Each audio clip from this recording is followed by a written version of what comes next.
Je commence tout d'abord par remercier le comité d'organisation, en particulier le Dr Lassad Saber de m'avoir associé à ce 9e journée de médecine générale de Sfax. Je tiens aussi à le remercier pour le sujet. Effectivement, c'est un sujet d'actualité, c'est un vrai problème de santé publique, comme on va le voir, et qui va nécessiter la participation de plusieurs acteurs santé. Ce sera le généraliste, le cardiologue, le néphrologue va intervenir parce que beaucoup de ces patients ont aussi des reins fragiles, les kinésithérapeutes, les infirmiers, donc c'est multidisciplinaire. Alors l'insuffisance cardiaque, d'abord, il y a un problème de définition. Il n'y a pas de bonne définition de l'insuffisance cardiaque. Il y a l'ancienne définition qu'on a tous appris à la fac, incapacité du cœur à assurer un débit cardiaque suffisant aux besoins métaboliques des tissus. La définition actuelle qui montre la complexité de la pathologie, c'est un syndrome complexe, initié par une dysfonction cardiaque, associant une inadéquation des conditions de charge, la post-charge et la pré-charge, des phénomènes congestifs, des déficits énergétiques des tissus et une mise en jeu excessive des mécanismes de régulation neuro-hormonaux de la volémie. Donc vous voyez déjà, on met un petit peu tout dans ce syndrome complexe. Alors on va essayer de voir ensemble, partager quelques réflexions et des choses qui sont, à mon avis, pertinentes dans votre pratique clinique. D'abord, des données épidémiologiques récentes. Effectivement, c'est un problème de santé publique. Il y a, dans le monde, je dirais, industrialisé, 1 à 2% de la population est atteinte d'insuffisance cardiaque. On le sait, c'est un problème qui va aller en s'aggravant. À titre d'exemple, aux États-Unis, en 2012, on répertorie 5 millions d'insuffisants cardiaques. En 2030, il y aura 3 millions d'insuffisants cardiaques en plus. Et comme vous le voyez, 71% de ces insuffisants cardiaques sont âgés de plus de 65 ans. Donc on comprend déjà que c'est lié au vieillissement de la population. Deuxième chose, c'est, lorsqu'on regarde au Canada les projections pour 2045 par rapport à 1996, on voit que le nombre de patients hospitalisés pour insuffisance cardiaque va être multiplié par 3. Et donc, on comprend aussi que l'insuffisance cardiaque va générer un problème de coût, car chaque hospitalisation est bien sûr coûteuse, et c'est l'une des pathologies en cardiologie qui est actuellement la plus coûteuse.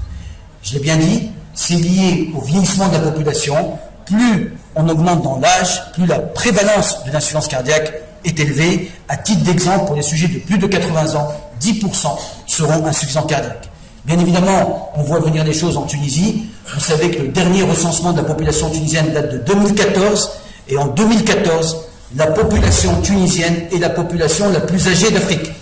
L'âge moyen est de 31 ans, l'âge médian est de 32 ans, et 11% de la population a plus de 65 ans. Et vous voyez qu'en 2034, on prédit que 20% à peu près de la population tunisienne sera âgée de plus de 65 ans. Et donc on comprend que, bien évidemment, le nombre d'insuffisants cardiaques va aller en augmentant. Et effectivement, comme vient de le rappeler le professeur Samuel Kamoun, on a tous les jours maintenant des patients insuffisants cardiaques dans nos consultations, dans nos services. Et c'est des patients qui ont malheureusement des durées d'hospitalisation beaucoup plus longues et qui sont assez difficiles à gérer. L'autre chose, en dehors d'une fréquence croissante par le vieillissement de la population, mais aussi par le fait que notre médecine s'améliore, et donc le pronostic des insuffisants coronariens s'améliore, le pronostic des hypertendus s'améliore, et ce sont des patients qui vont devenir insuffisants cardiaques. Il faut savoir que l'insuffisance cardiaque, c'est grave. C'est grave, et lorsqu'on regarde dans les courbes de survie de l'insuffisance cardiaque, vous voyez, elle est entre un pronostic beaucoup plus péjoratif qu'un certain nombre de cancers. Et à titre d'exemple, une insuffisance cardiaque de classe 3 est beaucoup plus grave qu'un cancer du sein avec métastase osseuse. Et donc aujourd'hui, c'est aussi une réalité. Voilà des chiffres, 12% de mortalité à 30 jours, un tiers vont mourir dans l'année, et 50% des patients en insuffisance cardiaque vont décéder dans les 5 ans. Ce sont des chiffres mondiaux, ce sont des chiffres alarmants, inquiétants, et qui montrent la gravité du problème. Il faut noter que 45% de ces décès sont dus à une mort subite, et donc d'origine rythmique.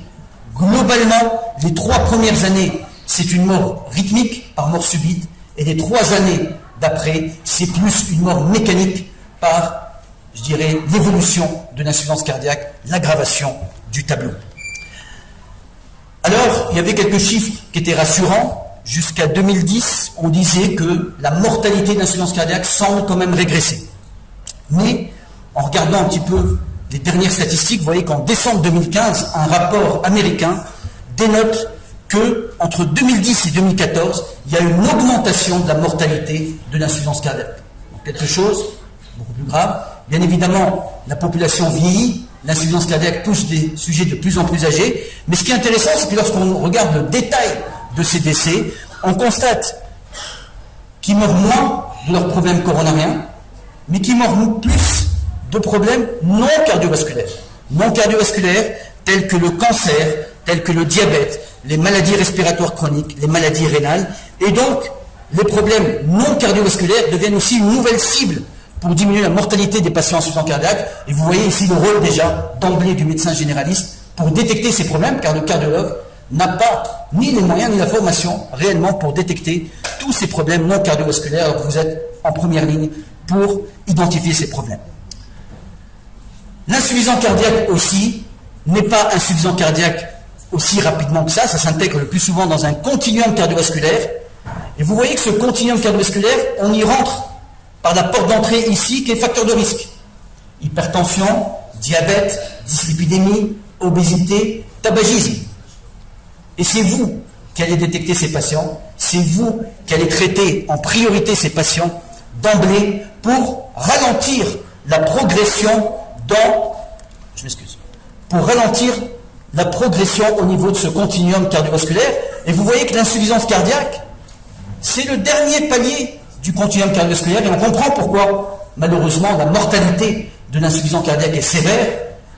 Et vous avez compris que lorsque le patient arrive en insuffisance cardiaque, malheureusement, c'est déjà trop tard. Malheureusement, on a peu de moyens pour rétablir et pour ralentir l'évolution vers le décès.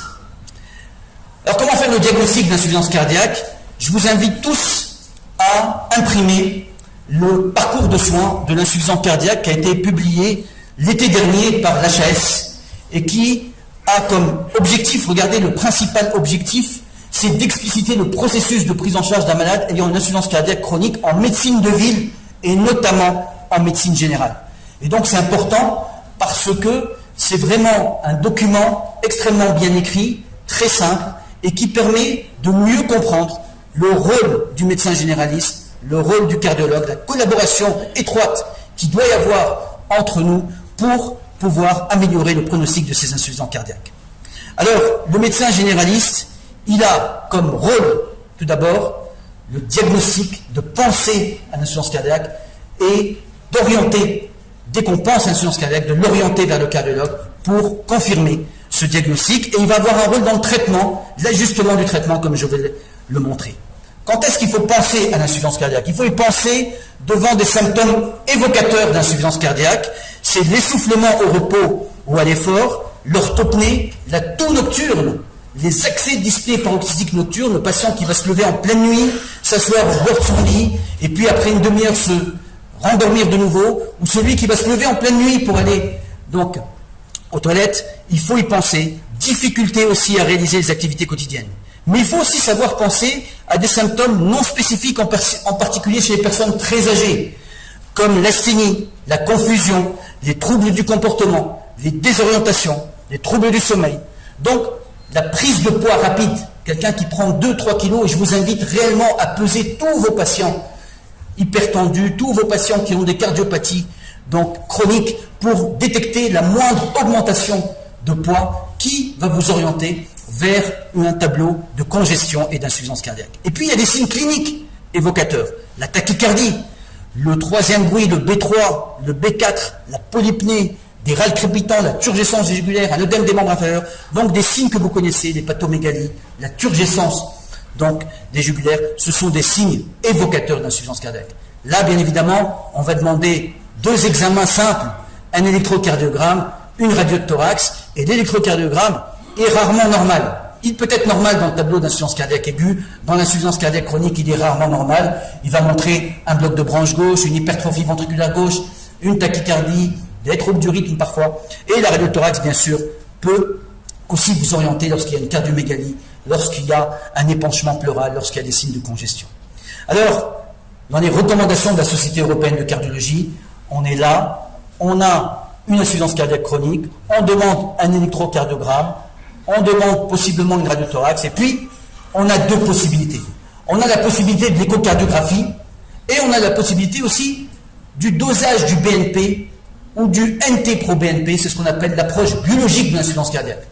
Pas plus qu'hier, et on a tous des exemples comme ça, le papa d'un médecin, d'un confrère, que je suis pour une cardiopathie ischémique et qui me rapporte une dyspnée au moindre effort, ils se sont gênés depuis quelques jours.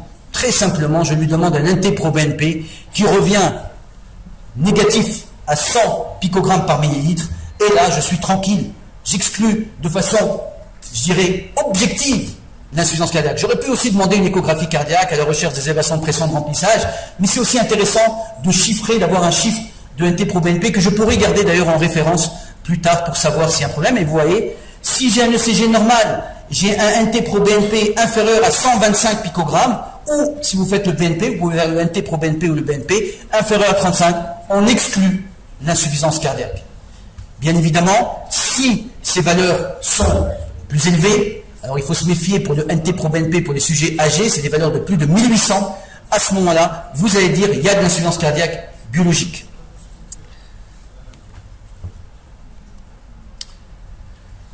Une fois qu'on est devant une insuffisance cardiaque, il y a deux possibilités. On est devant une insuffisance cardiaque à fonction systolique préservée, c'est-à-dire une fraction d'éjection supérieure à 45% ou 50% pour d'autres auteurs, ou on est devant une insuffisance cardiaque à fonction systolique altérée, avec dysfonction systolique. Ici, c'est un ventricule gauche qui est altéré, qui est aminci, et dans l'autre côté, c'est un ventricule gauche qui est hypertrophié. Il faut savoir que lorsqu'on est devant une insuffisance cardiaque jeune, la probabilité que ce soit une insuffisance cardiaque à fonction systolique altérée est plus importante, et avec l'âge, on est plus confronté aux personnes âgées, hypertendues, et qui ont de l'hypertrophie ventriculaire gauche, qui ont la cardiopathie sénile, avec un ventricule gauche qui garde une bonne fonction systolique, mais avec un trouble de la relaxation, un trouble de la compliance, une anomalie de la fonction diastolique qui a été longtemps négligée par les cardiologues, cette fonction diastolique, et qui a un rôle aussi important que la fonction systolique dans l'élévation des pressions de remplissage et dans le tableau d'insuffisance cardiaque. Donc avec l'âge, vous voyez que 61% au-delà de 70 ans, ce sont des dysfonctions diastolique, on va dire, insuffisance cardiaque à fonction systolique préservée, alors que à moins de 50%, à plus de 70 ans, c'est plus rarement l'autre cas. Autre chose, dans 95% des cas, c'est une des étiologies suivantes. Soit c'est l'hypertension, soit c'est la cardiopathie ischémique, soit c'est une valvulopathie significative qui va altérer le ventricule gauche, soit c'est une cardiomyopathie dilatée qui peut avoir d'origines diverses. Donc globalement, la grande majorité des étiologies, c'est ça. Bien évidemment, il y a des étiologies plus rares, et ça, c'est l'affaire du cardiologue et parfois même de l'interniste. Nous, on confie quelques patients aux internistes pour essayer de élucider un peu plus de détails sur la cause exacte de la dilatation du ventricule gauche, de la dysfonction ou parfois d'hypertrophie, et parfois on a des maladies de surcharge, ainsi de suite. Alors, une fois qu'on a fait le diagnostic d'insuffisance cardiaque, on a établi aussi, il y a des facteurs pronostiques, il y a la sévérité de l'insuffisance cardiaque, vous savez, avec la classification de la NYHA de stade 1, où le patient est totalement asymptomatique, au stade 4, où le patient a une limitation au repos. Donc là, vous connaissez bien cette classification, il va falloir traiter cette insuffisance cardiaque. Alors, traiter l'insuffisance cardiaque, il y a tout d'abord un rôle très important des mesures non pharmacologiques, c'est la réduction de la consommation de sel, surtout en cas de dysfonction systolique. Plus le tableau va être sévère, plus on va demander au patient de restreindre sa consommation en sel.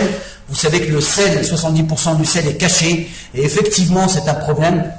Chez nous en Tunisie, on a une consommation excessive de sel, et je dis aux patients, vous avez un ennemi maintenant, c'est le sel, et il faut combattre ce sel, et il faut le rechercher là où il est, il faut le traquer, et il faut bien évidemment réduire sa consommation de sel. Plus le tableau va être sévère, plus la consommation de sel doit être réduite.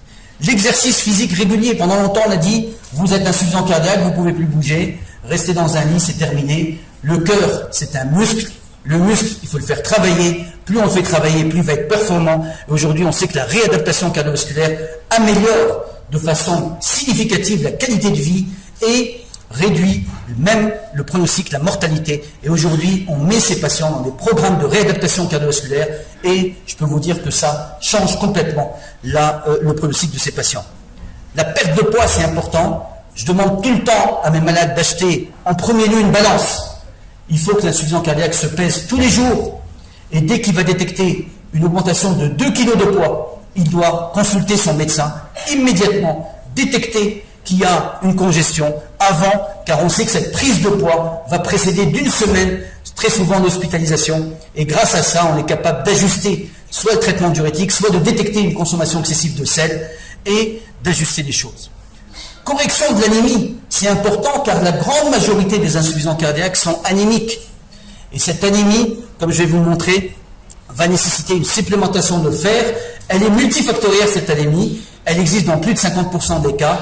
Et aujourd'hui, on a des études qui confirment clairement qu'en rajoutant une supplémentation du fer avec du fer par voie intraveineuse de façon régulière, on améliore le pronostic. Certes, pas la mortalité, mais vous voyez les hospitalisations cardiaques, les hospitalisations pour pousser l'insuffisance cardiaque, et il y a une amélioration de la qualité de vie. On a l'habitude, en cardiologie, de schématiser le cœur sous la forme d'un cheval qui se fatigue, et effectivement, c'est une image intéressante pour expliquer un petit peu mieux aujourd'hui comment on a évolué dans le traitement de l'insuffisance cardiaque. Pendant longtemps, on a dit, l'insuffisance cardiaque, c'est un cheval qui tire une charrette, la charrette, il y a une charge, et il fallait fouetter le cheval. C'était l'époque de la digoxine, des digitaliques, des inotropes. Et on a très vite compris qu'en fouettant le cheval, le cœur se fatigue, on accélère la mort cellulaire et le pronostic est péjoratif. Et je vais vous le remontrer. Et puis on a compris, c'est très simple, l'insuffisance cardiaque, il faut décharger la charrette.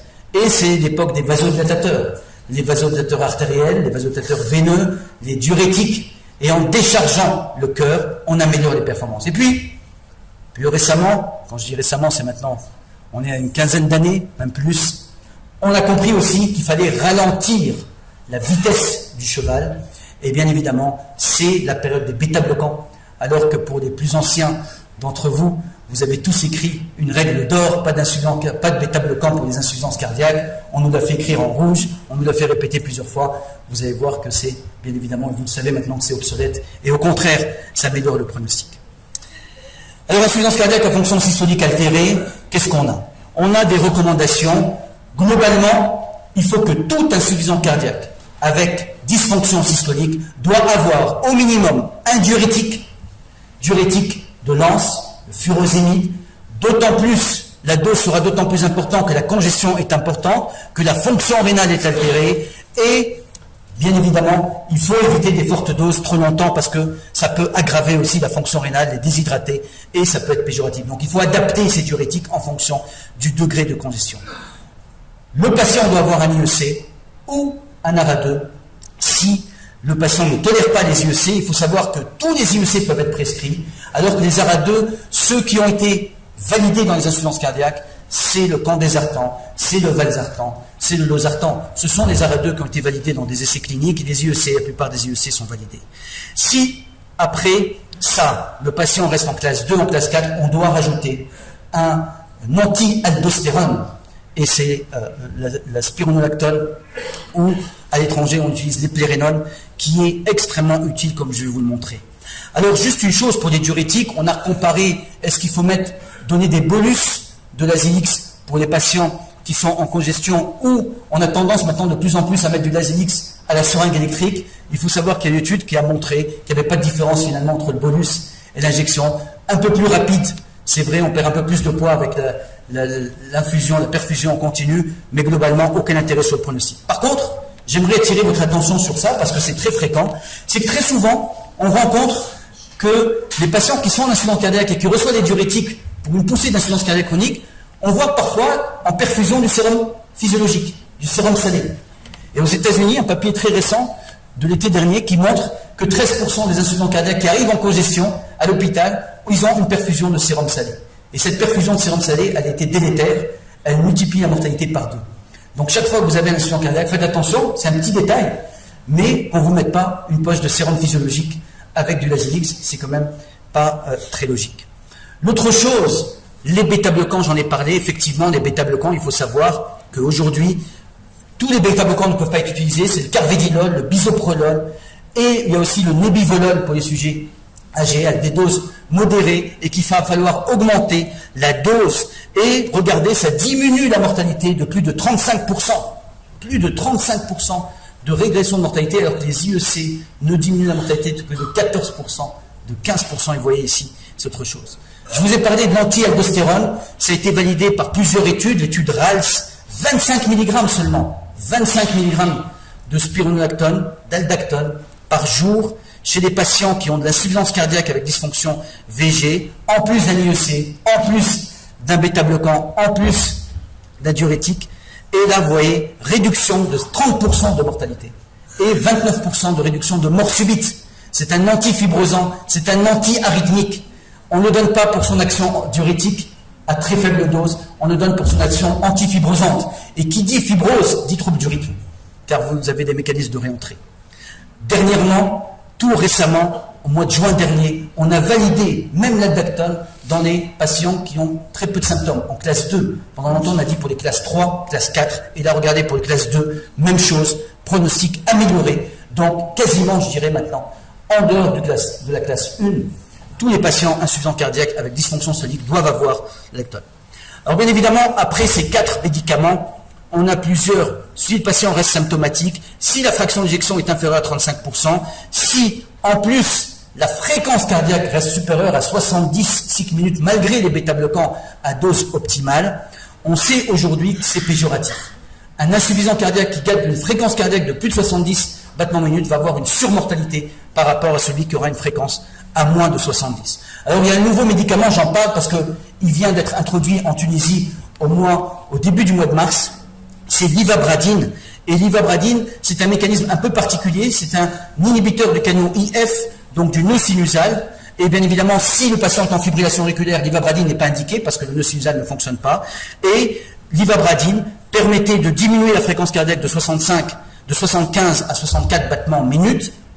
Mais ce qui est important, c'est que ça a diminué surtout le critère du jugement primaire, et en particulier le décès dû à de l'insuffisance cardiaque et surtout les réhospitalisations qui sont quelque chose d'important. Donc aujourd'hui, si la fréquence cardiaque des patients reste supérieure à 70 malgré une dose optimale de bêta-bloquant, ou en cas de contre-indication au bêta-bloquant, ou en cas d'intolérance au bêta-bloquant, on a un autre médicament qui permet d'améliorer le pronostic de nos patients. Et bien évidemment, plus la fréquence cardiaque va baisser, plus le pronostic sera meilleur. Juste une chose, regardez la digoxine, c'est tout en bas, malheureusement le pointeur ne marche plus, c'est tout en bas, la digoxine, alors que pendant longtemps, c'était les digitaléodiurétiques. La digoxine est en bas de l'échelle. Qu'est-ce qui reste, la digoxine? La digoxine, il ne reste pas grand-chose. Et cet été, il y a eu encore un papier, une méta-analyse qui montre que la digoxine, parce que classiquement les données en cas de fibrillation auriculaire, augmente la mortalité chez les patients insuffisants cardiaques en fibrillation auriculaire. Ça aussi, récent, choc. On a vu une seule étude, c'est l'étude Dick Study, intéressante. Et puis là, des méta-analyses qui tombent, qui disent qu'il faut arrêter de prescrire la digoxine. Alors, c'est pas clair. On est encore en train de voir des papiers. Est-ce que c'est un marqueur de risque? Est-ce que c'est un facteur? Est-ce que c'est parce que c'est des malades plus graves si on les met sur digoxine? Est-ce que c'est la digoxine qui est responsable, qui accélère? Ou c'est parce que le patient qui est trop mauvais? Ça, c'est aussi une affaire à débattre. Globalement, qu'est-ce qu'on a? On a un couple, 4 médicaments, et vous voyez que c'est les bêta-bloquants, c'est l'anti-aldostérone qui marche le mieux sur le pronostic. Récemment, il y a 2 ans, une nouvelle molécule est apparue, qui vient d'être commercialisée aux États-Unis. Quelques patients viennent d'avoir ces prescriptions en Tunisie aussi, on va bientôt l'avoir. Il n'est pas encore commercialisé en Tunisie, bien évidemment. C'est les inhibiteurs de la néprélisine, c'est une nouvelle voie, c'est une révolution de l'insuffisance cardiaque. Il faut savoir que ça fait 20 ans qu'on n'a pas une nouvelle molécule, et là on tombe sur une nouvelle molécule, des inhibiteurs de la néprélisine, associés à un ARA2, en l'occurrence le valsartan, associé à un inhibiteur qui va empêcher la dégradation des natriurétiques peptides. Et là, on a testé ce médicament qui s'appelle le LCZ 696, mais son nom bien sûr commercial, ce ne sera pas ça, c'est Entresto. Et on a montré clairement, papier, vous voyez, le 11 septembre 2014, alors, je ne sais pas pourquoi le 11 septembre, mais bon, c'est tombé comme ça. Et qu'est-ce qu'on nous dit ce papier? Clairement, voilà, on a réduit la mortalité réduction de la mortalité en comparaison aux IEC de 20% de la mortalité. Tous les endpoints étaient positifs et c'est une véritable révolution. C'est clair, ça va changer les recommandations. Tous les patients dorénavant devront être sur cette association et vous voyez, on a un gain par rapport aux IEC, par rapport aux RA2 sur la mortalité. 2 mots sur l'insuffisance cardiaque à fonction systolique préservée, même papier, HAS juillet 2015. C'est différent, on n'a pas vraiment de médicaments avec des preuves très claires dans l'insuffisance cardiaque à fonction systolique préservée. C'est le contrôle d'hypertension artérielle, c'est des diurétiques en cas de retention hydrosodée, c'est des bêta-bloquants, c'est ralentir la fréquence cardiaque. La plupart, les IEC et les ARA2 ne réduisent pas la mortalité, il faut le savoir, ici dans l'insuffisance cardiaque à fonction systolique préservée. Même l'anti-aldostérone, une étude, on attendait l'année dernière, c'est Top 4, qui est négatif dans l'insuffisance cardiaque à fonction systolique préservée. Le suivi des patients d'insuffisance cardiaque, il faut regarder dans l'HAS, on dit voilà, le patient en stade 1, il doit être vu par son médecin de ville au moins 2 fois par an, le cardiologue 1 fois par an, et puis en fonction, par contre, l'insuffisance cardiaque stade 3, il verra son médecin généraliste 4 à 12 fois par an en France, et son cardiologue 4 à 12 fois par an. J'aimerais juste ensemble partager ce concept de période vulnérable, c'est très important. La phase dite vulnérable, c'est la phase qui va couvrir la première période, le premier mois qui suit l'hospitalisation. Et on sait que le taux de réadmission à un mois est à 25%. Un quart directement lié à une nouvelle décompensation. Et à 12 mois, ce taux, vous voyez, de réhospitalisation entre 40 et 60%. Et ça, c'est quelque chose d'important. La mortalité semble stagner. Par contre, les réadmissions, les réhospitalisations deviennent de plus importantes. Et on sait que cette phase vulnérable est souvent due à la correction incomplète de la retention hydrosodée. On a tendance à faire sortir un peu rapidement les malades en cardiologie. Et bien évidemment, il y a un ajustement à faire avec les médicaments sur la dose de diurétique, sur la dose des IEC, et c'est important. Et on a montré qu'une consultation du médecin généraliste dès la première semaine après la sortie permettait une réduction de la mortalité et des réhospitalisations, d'où le rôle important que vous avez à jouer. Et en particulier, je l'ai dit tout à l'heure, juste l'augmentation du poids, vous voyez, précède d'une semaine la réhospitalisation de 2 kg. Autre chose, la plupart des médicaments, vous voyez, en rouge, c'est lorsque le médicament est sous-dosé, IEC, bêta-bloquant. Ils sont prescrits, mais ils sont toujours sous-dosés. Toujours à faible dose, à l'état de base, et même à 24 mois, ce qui prouve qu'il y a un problème d'ajustement du traitement. Mes conclusions, c'est que l'insuffisance cardiaque est aujourd'hui un problème de santé publique majeur. Sa fréquence croît avec l'âge de la population. Elle reste une maladie grave en dépit des progrès thérapeutiques, vous l'avez compris. 50% vont décéder dans les 5 ans. Et le médecin généraliste a, de par sa position centrale et sa proximité avec les patients, un rôle majeur à jouer dans le dépistage, le suivi, l'application du traitement et l'éducation du patient et de ses proches, et je vous remercie.